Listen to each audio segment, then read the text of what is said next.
La tabla de drogas. ¿Ahora es buena? ¿Antes era un demonio? Ya no sorprende. Ya nada nos llama la atención. Lo que antes fue malo, ahora es bueno. Lo que antes era una campaña mediática de demonización, ahora es un ejercicio periodístico para explicar la ley de quien ahora ya no es un dictador, sino un demócrata que piensa en los jóvenes, ya no como narcotraficantes, sino como enfermos.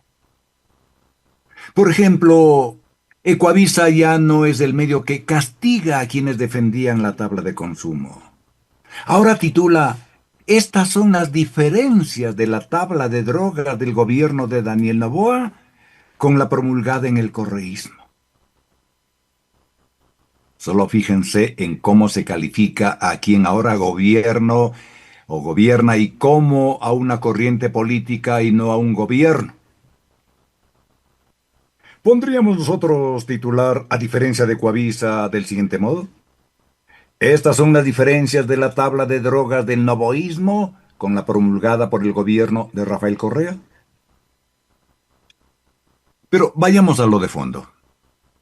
¿Por qué Daniel Noboa, apenas asumió su primera presidencia, posteó un vídeo el 24 de noviembre del 2023 en el que aparece rompiendo un papel en 4 partes y lanzándolo al aire sin decir una palabra?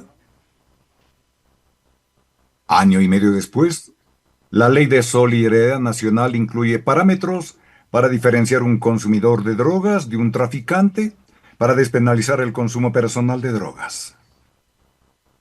¿No decía lo mismo la tabla de lo que llaman correísmo? Por supuesto, en aquel entonces se aplicó la Constitución que obliga a que haya una diferenciación, obviamente, porque para la Constitución el problema de droga recae en la salud pública y se necesita una diferenciación. Eso se estipula mediante las mal llamadas tablas de droga que generan umbrales, como le comentó a Ecoavisa el experto, Daniel Pontón. Pero vean cómo explica Coavisa con tal de no quedar mal con el mandatario ahora de turno. En ella, la del novoísmo, no se habla de gramajes como la tabla derogada en el 2023.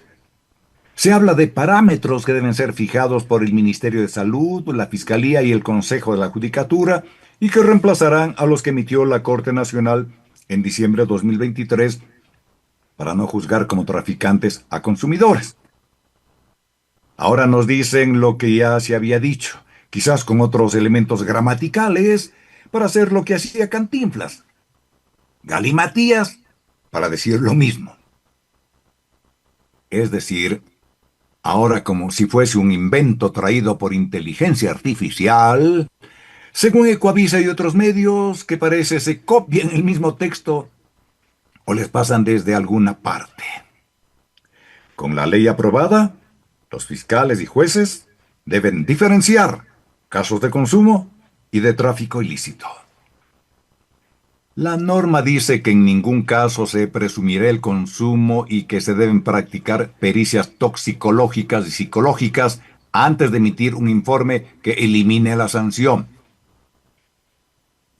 Pero si eso precisamente se cuestionó por parte de la mafia mediática. Pero como ahora lo hace un gobierno al que se deben, parece que esto tiene un valor supremo y no puede ser cuestionado. ¿De verdad nos están viendo la cara de pendejos con lo que antes era casi la razón última de que Ecuador se haya convertido en un espacio geográfico para el consumo, tráfico y exportación de estupefacientes?